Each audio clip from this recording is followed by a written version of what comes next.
Hi, this is Dennis with Second Chance Tackle. I'm here today to work on a Daiwa C-Line 300H. The properties of this reel are very similar to the Daiwa 50H, the 450H, and the 600 series, and also apply to the 47H, which is a level wind. The 300H is a medium-sized, heavy-duty reel for saltwater fishing and big game, and it's similar in nature to a Penn 3.0. It's kind of right between a 3.0 and a 4.0 on the Penn series. And when we get inside this reel, you'll see that the mechanicals are very similar as well. So you can use a lot of the tips and techniques in this to apply to the Penn rebuild as well. This reel belongs to a customer of mine. He brings it in annually for service.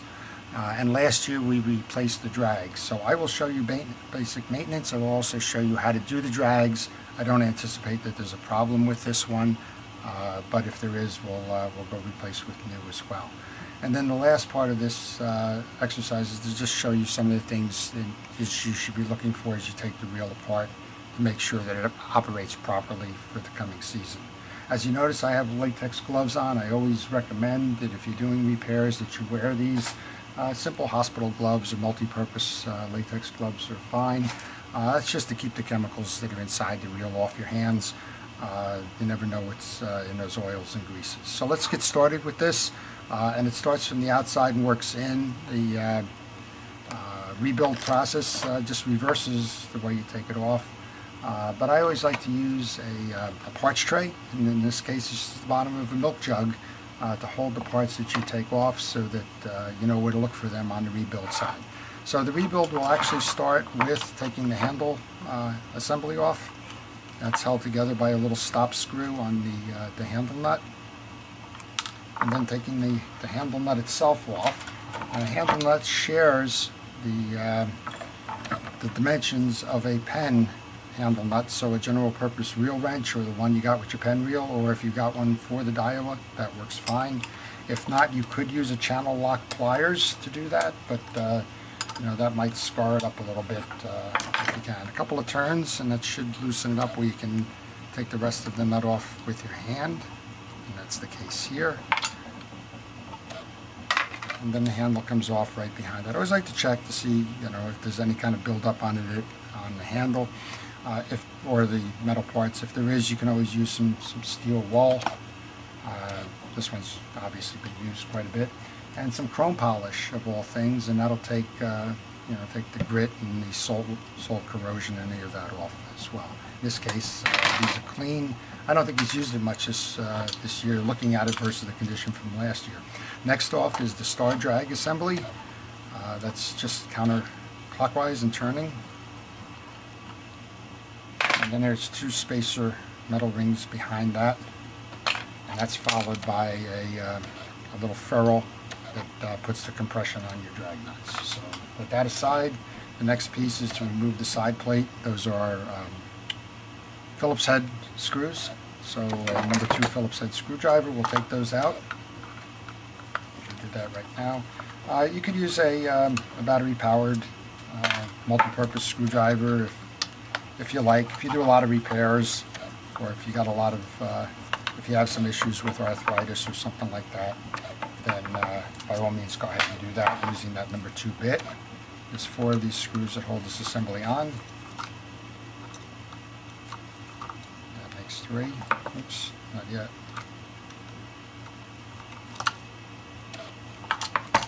And then the last one.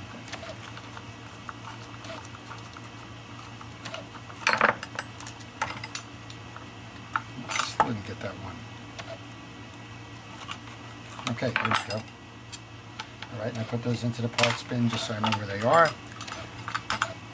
So if you look to the back side of this reel, it's identical almost in nature to a Penn reel. You have the free spool structure, you have the back main gear plate. In this case, this is how your anti-reverse drag works, dog stop with a spring. It's always a good thing to remove that spring before you pull the assembly. And I use needle nose pliers to do that, just to attach. And then the 4 screws on the outside, they're Phillips head screws, but you could also use a flathead screwdriver on these. They simply get loosened And with this reel, there's no jack-in-the-box effect, as I like to call it. When you take this main gear assembly out, there's no springs that are hiding under there that are going to jump out like the jack-in-the-box. Okay, so I have that disassembled now. The screws are still in the side plate. I like to push them down or push them through, but you can see behind that the components. So we have a release gear. This plate goes between the free spool release and the collar and pinion gears, which is the next off. This is a collar and a pinion gear. Very similar in nature to the way that the Penn Jigmaster is set up, both in looks as well as function. Behind that there's the dog, that's the anti-reverse dog. That is that spring again. I like to take this one off because it tends to get lost from time to time, so I'll put that in a parts bucket. And then we're down to the main drive and drag assembly. The main drive and drag assembly sits on the pinion gear. The pinion gear has some slots in the back where the anti-reverse dog is meant to stop that when it's rotating. And then it houses the drags and drag washers.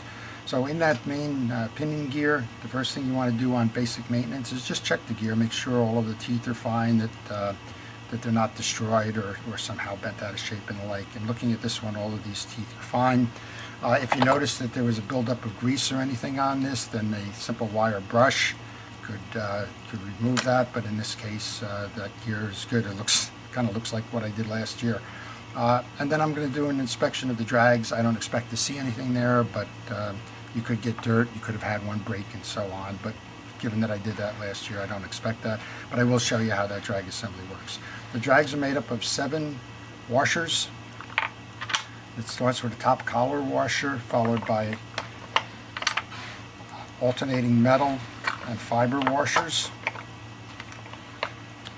And again, there's 7 of them.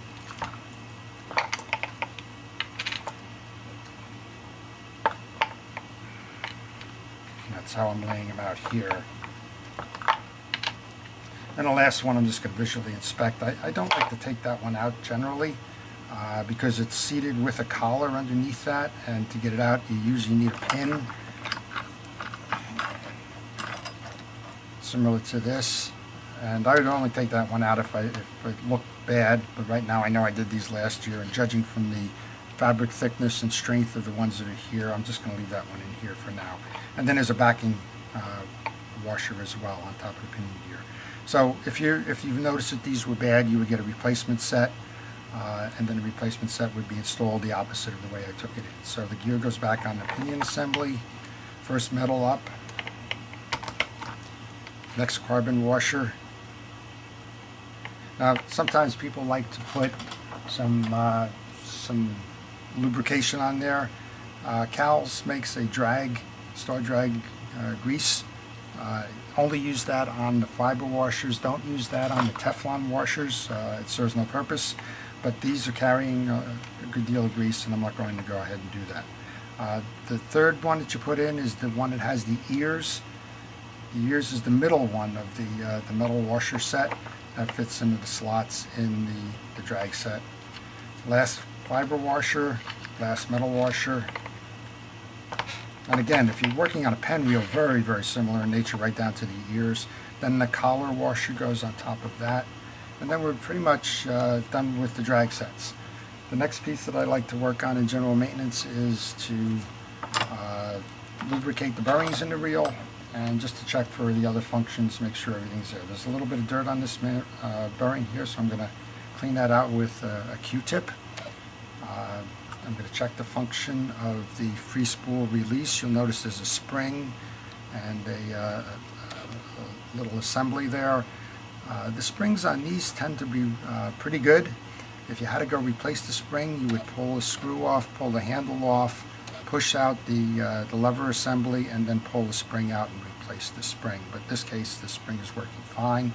Those of you that work on pen wheels would notice that the spring is a little less substantial, and from time to time that spring does go. So let's take a look at that. These things look fine. I'll check the bearing here. An easy way to check the bearing is with a Phillips head screwdriver. just put it in the center of the bearing, make sure it turns. If you notice any roughness at all, you may have to replace the bearing or at least clean it out. If you clean it out, you can use an automotive parts cleaner like a carburetor cleaner to get rid of the grit dime. I use a real oil, this is Real X, to lubricate the bearing. Just put a healthy dose on that, and I use a general lubricant, in this case Penn Real Grease, for the other moving assembly, which is the free spool release. I just put a little bit on that. I also have the collar and the pinion gear, which will sit on top of that. I want to make sure that I have some nice grease going on there. And again, just like I did with the main drive, I want to check that pinion gear to make sure that it's clean and that the teeth are in proper order, and they are. So I'm going to go reseat that. And then again, in the reverse order that we took these off, the reassembly means that you put the pinion gear on, and then, oops, didn't hold that with the spring. And then you would put the release arm assembly, seat it so that it's proper. Now on these reels, one of the functional weaknesses is this guide assembly here. From time to time over usage it wears down. If it wears down, it kicks this piece off. You really need to replace the side plate, and from what I understand, side plates are no longer available for this reel, so you may just be out of luck. Last thing before I put the main assembly in is to put the dog back in. The dog sits high in this case. You remember we took this with the spring off, so it sits on the screw before assembly. You could also put this in after assembly if you wanted to, but for now the easy way for me to do that is to do that with the screw in, and then just simply place the other part back in, making sure all of the pieces are together. Looks like we're seated fine here, and then to retighten the screws on the other side.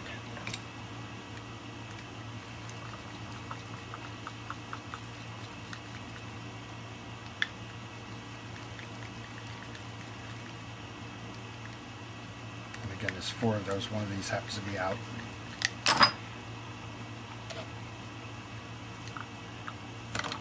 And again, the number 2 screwdriver in these cases, you could use a flat if you needed to.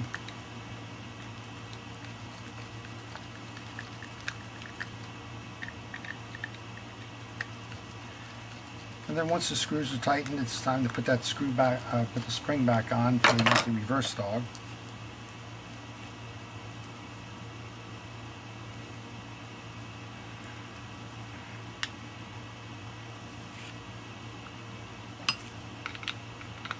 I'm having a little bit of trouble with the free spool release, so it's always good at this point just to go back and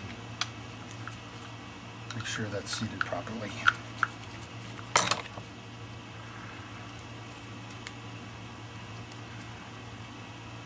It's not, so we'll have to back this off and repeat the process.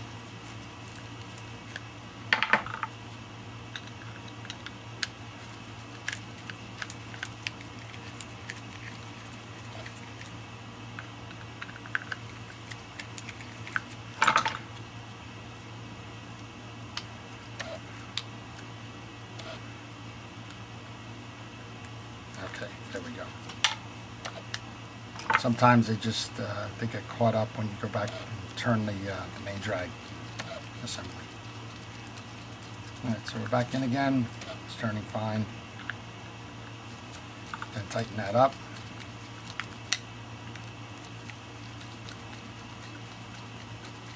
Make sure all of your screws are in.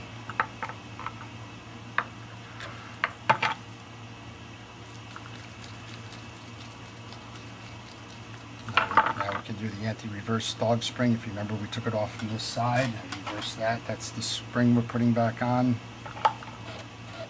I like to put the top on first because it's got that offset to the back. Then grab a pair of pliers or a centering pin, put the other on. It's not very difficult, and then just turn it to make sure that it's functioning properly, which it is.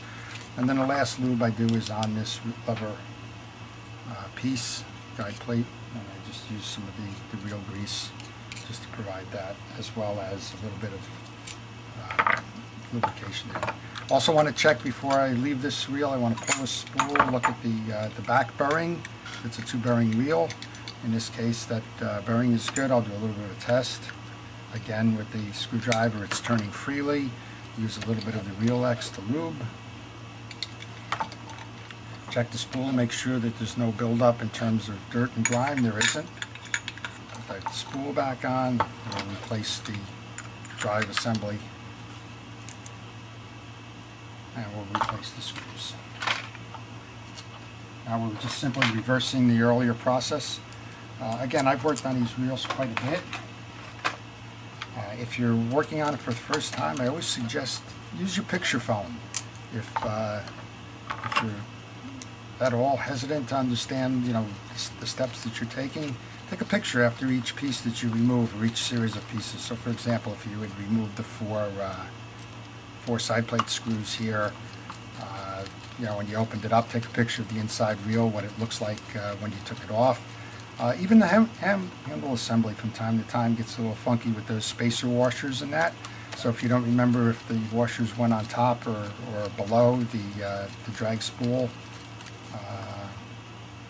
washers, taking a picture beforehand will tell you where they belong. So again, you could use a battery-powered screwdriver. I just do it by hand. It's kind of some of the fun of doing this. Put the ferrule back on for the drag washers, the compression, and we know the 2 spacer nuts go on next. That's followed by the star drive.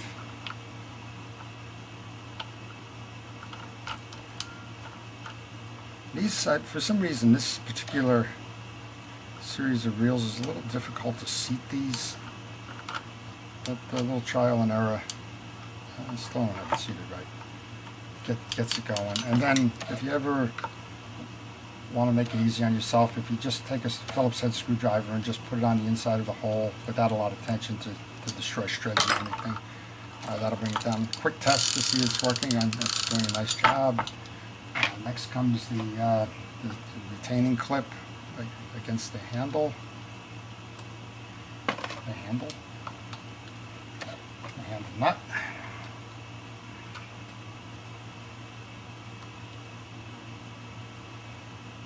And again, if you're working on a pen reel, very, very similar in nature. I'll put one of them up on my site when I get a chance. The pen reel, you have a pen reel wrench that's generally included. It looks like this. Again, I have a heavier version of that. It's a little thicker. It makes it easier to work on them, but you don't need to make that investment if you're only working on 1 or 2 reels. You can work with it. But in my case, I do a lot of reels, so it just makes sense to have that. And this one happens to be a double-sided wrench. It was made for pen, but it works universally, and the bigger sizes for the 6/0 type reel nuts. And then finally, the retaining nut. Now these have cups, so you need to make sure that the cup is aligned with the hole. In this case, I just went over it a little bit, and then you can just simply put the handle nut back in. And you can, once completed with that, we know it works because we already tried it.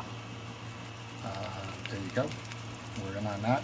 This has a two-hole handle. This is for higher leverage. Most of the time we don't need that. And again, just to make sure it functions, you pull the free spool lever. Make sure that you're getting a nice return on that. This ball bearing reel is fantastic. It's kind of bulletproof. Make sure all of it works, and then you return it to your customer, or you go put it back on your rod, respool it with some fresh line, and you're ready to go for another season. So thanks for watching. Again, this is Dennis, Second Chance Tackle. Look for my other videos if you're interested in finding out more about the types of reels I do. Thank you very much.